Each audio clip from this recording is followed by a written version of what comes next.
She was my grandbaby.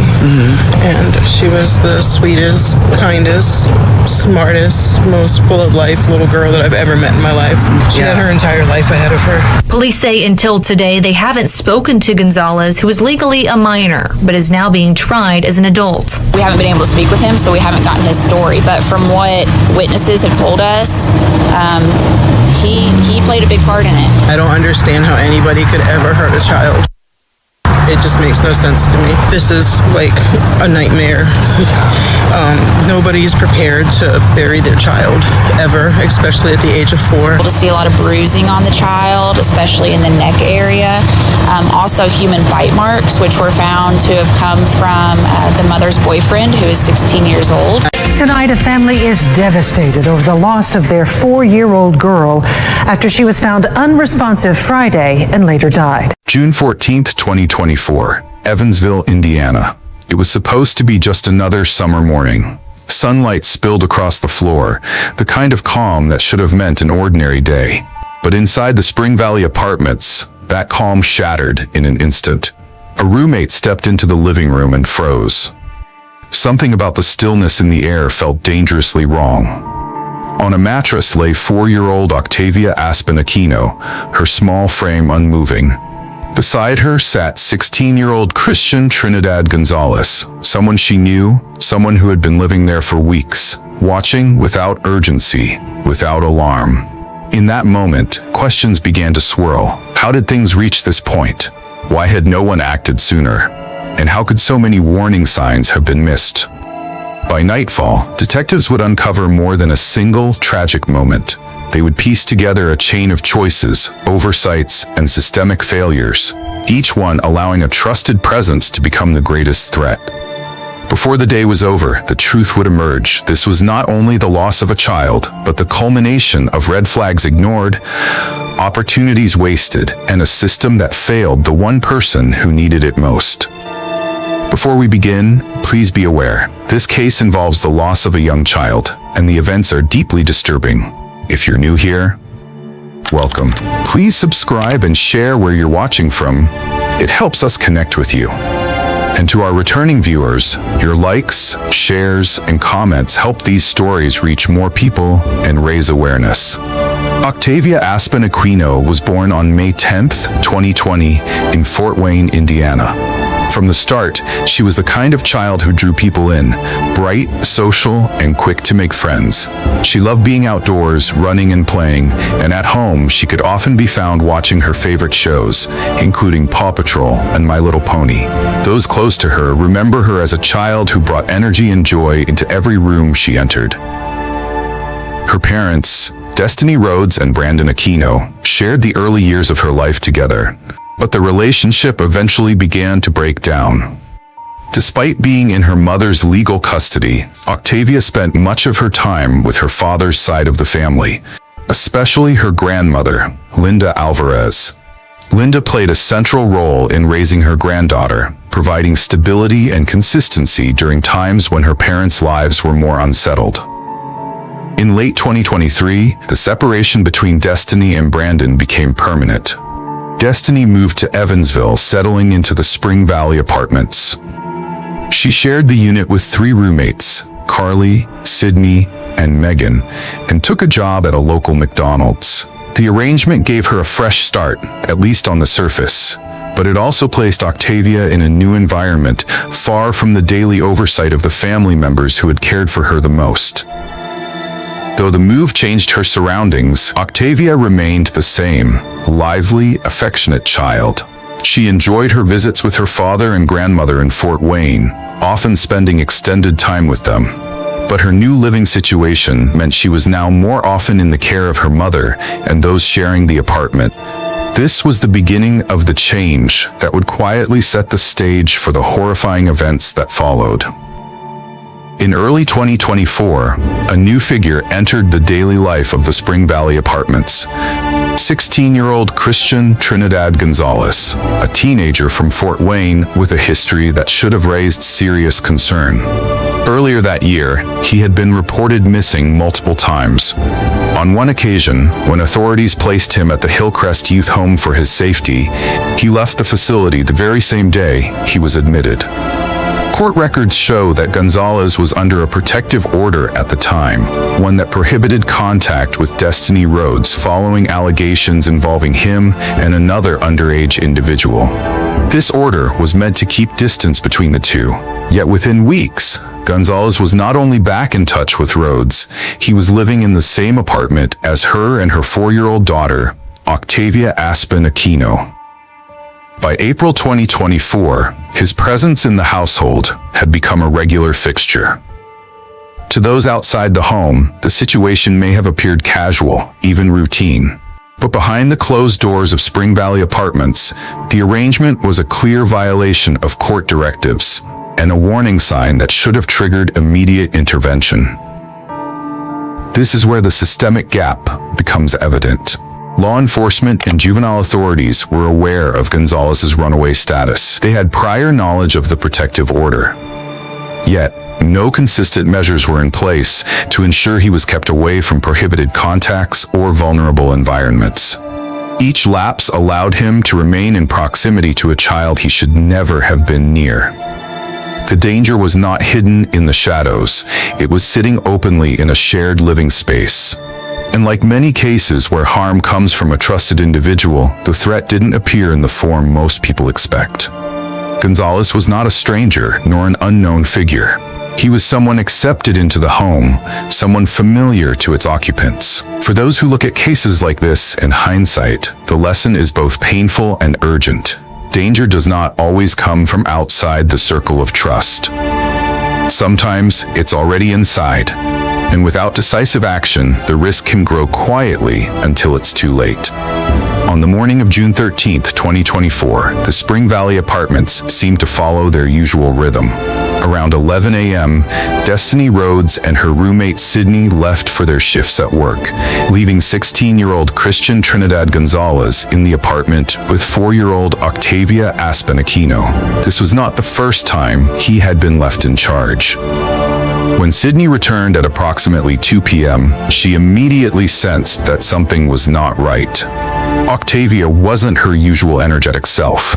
Instead, she appeared withdrawn, her focus drifting, almost as if she were disconnected from what was happening around her. Sydney noticed visible signs that caused her concern.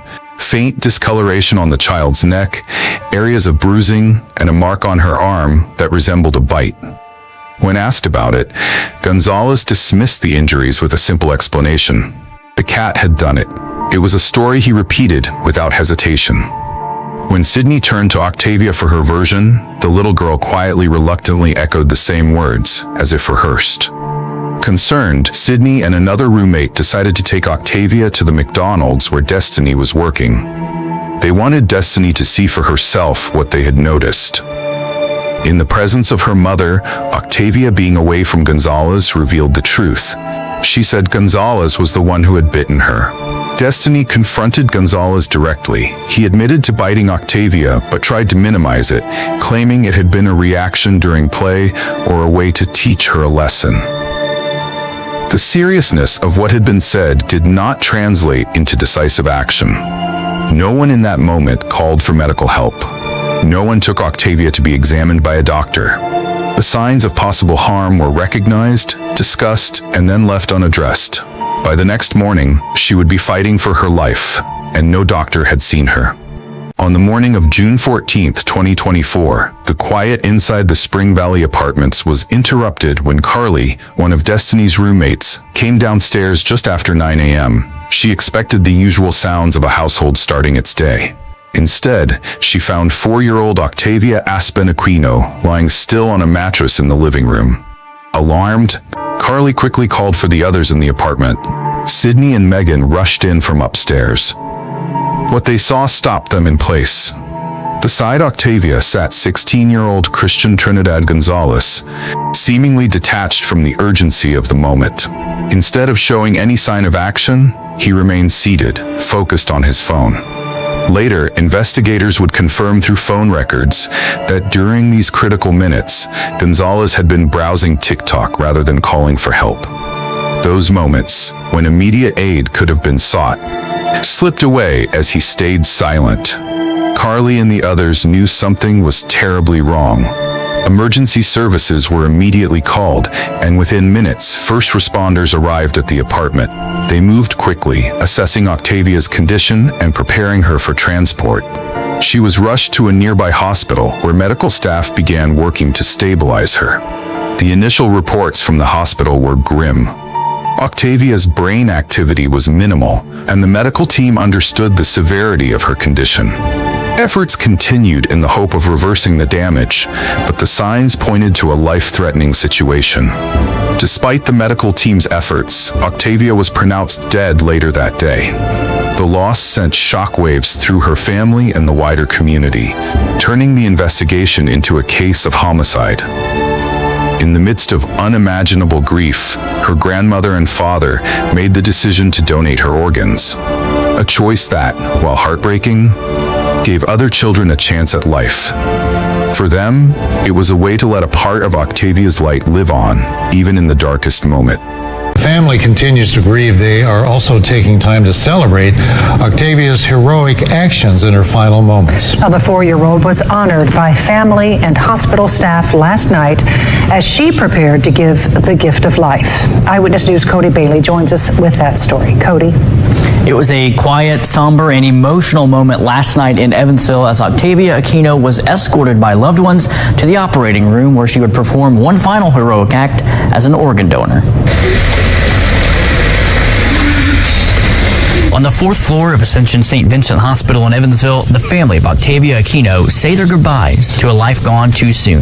The 4-year-old girl was found unresponsive with bruising and a human bite mark on her arm last Friday before being declared dead on June 16th. We spoke with Octavia's grandmother, Linda Alvarez, on June 17th, who described her granddaughter as joyful. She was just a ray of sunshine. Like, she made everybody happy. Anybody that she encountered, she was a joy. On Tuesday night, family members and loved ones took part in Octavia's honor walk, escorting her through the hospital's hallways, lined with staff members and others. That morning's events would later become a central focus for investigators, not only because of the visible urgency when Carly discovered Octavia, but also because of what had not been done in the moments before. The lack of immediate action from Gonzalez, combined with his earlier unsupervised presence in the home, painted a troubling picture of those final hours inside the apartment. Evansville police began their investigation within hours of the 911 call. Officers first secured the apartment and separated everyone present to take individual statements. Destiny Rhodes was interviewed about the events leading up to the emergency. She acknowledged that her daughter had been in the care of Christian Trinidad Gonzalez the day before, but downplayed concerns about his presence in the home. The 3 roommates, Carly, Sydney, and Megan, each provided their own accounts. Their statements revealed a consistent narrative about what had been seen on June 13th, the visible marks on Octavia, her unusual behavior, and the lack of medical attention despite those warning signs. When it came time to question Gonzalez, investigators immediately encountered resistance. He initially gave a false name and an incorrect age, attempting to obscure his identity and juvenile history. It didn't take long for officers to confirm who he was and that he was under a protective order barring contact with Rhodes. Detectives began reconstructing the timeline. They gathered witness statements, pulled text message records, and examined phone logs. The digital evidence confirmed that on the morning of June 14th, during critical minutes when Octavia was in distress, Gonzalez had been casually scrolling through TikTok without a care in the world, rather than calling for help. A forensic examination was ordered. The medical findings confirmed that Octavia's cause of death was blunt force trauma to the head and neck. The report also documented injuries consistent with what had been observed the day before. The bite mark, the bruising, and the lack of any medical evaluation after those injuries were discovered. For investigators, the evidence told a clear story. Warning signs had been recognized, but not acted upon.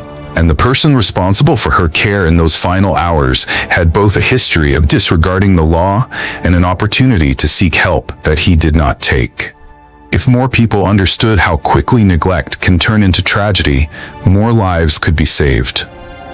Like this video so it reaches people who need to hear it. By the end of June 14, 2024, the investigation had moved swiftly from gathering evidence to making arrests. Detectives, now confident in the timeline and facts, acted on what they had uncovered. Christian Trinidad Gonzalez was taken into custody that same day. His history with law enforcement, the protective order, and the weight of the evidence made the decision immediate. He was booked into the youth care center in Evansville. The charges filed against him were severe: murder, battery causing serious bodily injury, and false informing for providing a fake name and age during questioning.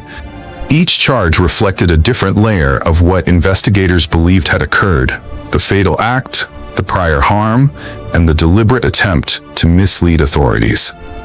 Attention then turned to Destiny Rhodes. The investigation had shown that she was aware of Gonzalez's presence in the home, despite the court order, and that she had been informed of concerning injuries the day before the incident without seeking medical attention. She was arrested and charged with neglect of a dependent, resulting in death, contributing to the delinquency of a minor, and invasion of privacy for violating the terms of the protective order. The speed of the arrests sent a clear message. Investigators believed both the direct actions of Gonzalez and the decisions made by Rhodes had led to a preventable tragedy. These initial charges would set the stage for a legal process that promised to be as closely watched as it was deeply unsettling. The legal process for this case moved forward quickly, reflecting both the seriousness of the charges and the strength of the evidence gathered by investigators. For Christian Trinidad Gonzalez, the path to trial began almost immediately after his arrest. The prosecution presented a case centered on his actions in the hours leading up to the emergency, the opportunities to seek help that he did not take, and the fact that he was in a position of responsibility over a young child despite a protective order. Witness testimony, digital evidence, and prior incidents were all used to build a timeline that prosecutors argued left no doubt about his culpability. On January 10, 2025, the jury returned its verdict. Gonzalez was convicted of murder. Sentencing took place on February 21, 2025, with Judge Robert J. Pigman presiding. Citing aggravating factors, the victim's young age, and Gonzalez's role as a trusted caregiver at the time, the judge imposed a 60-year prison sentence. In addition, Gonzalez was ordered to register as a violent offender, a designation intended to follow him long after his prison term. Prosecutor Diana Moores emphasized that the sentence reflected not only the crime itself, but the calculated decisions that allowed it to happen. Trial is underway for an Evansville teenager accused of murder in the case of 4-year-old Octavia Aquino. Christian Gonzalez's trial was set to begin on Monday, but was postponed due to the winter storm. Gonzalez is being tried as an adult in Aquino's murder. Last June, Evansville police say they found Aquino unresponsive at the Spring Valley Flats apartment complex.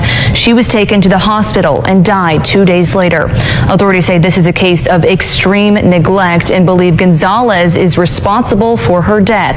Octavia's mother, Destiny Rhodes, is also being charged in her death. Her trial begins in March. Destiny Rhodes faced a different legal outcome.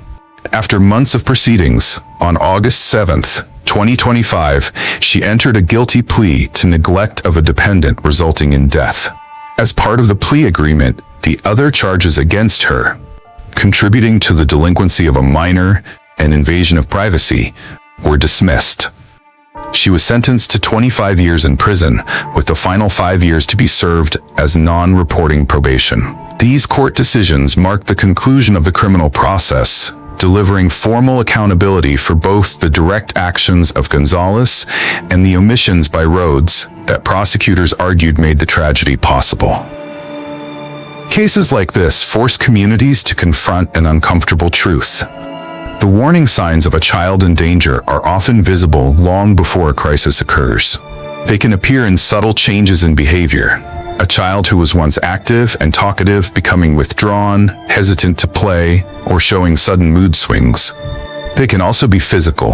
Unexplained marks, signs of exhaustion, or a general decline in well-being. These signals should never be dismissed as minor or temporary, because for some children, they are the only way they can communicate that something is wrong. Acting on these signs does not require absolute certainty.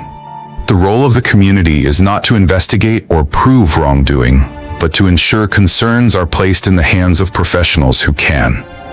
Reporting a suspicion, even if it later turns out to be unfounded, is far less harmful than remaining silent when intervention could save a life. This case also highlights the importance of setting and maintaining clear boundaries when someone outside the immediate family is living in a home with children. A parent or guardian should remain aware of the dynamics, routines, and time the child spends with that individual, and ensure that trust is paired with oversight. The responsibility to protect children extends beyond parents alone. Neighbors, friends, extended family members, and even casual acquaintances can play a role in safeguarding a child's welfare. When each person in a community accepts that vigilance is part of their duty, children are less likely to slip through the cracks created by isolation or indifference. Prevention is not a single action. It is a culture built on awareness, communication, and the willingness to speak up. Recognizing the signs, acting without delay, setting healthy boundaries, and fostering a protective network are not just best practices, they are necessary safeguards. In the end, the difference between tragedy and safety can come down to one person choosing to act. Octavia's case stands as a stark reminder of how betrayal of trust can occur within the very spaces meant to offer safety. The lack of enforcement of a protective order, the missed opportunities for intervention by those in her immediate environment, and the absence of a medical assessment when warning signs were present, all combined to create a fatal chain of events. These were preventable failures, not of one moment, but of multiple moments where action could have changed the outcome. Octavia's story is a call to act, not to look away. If you believe change starts with awareness, subscribe and share this video. Thank you for watching, and I'll see you in the next video.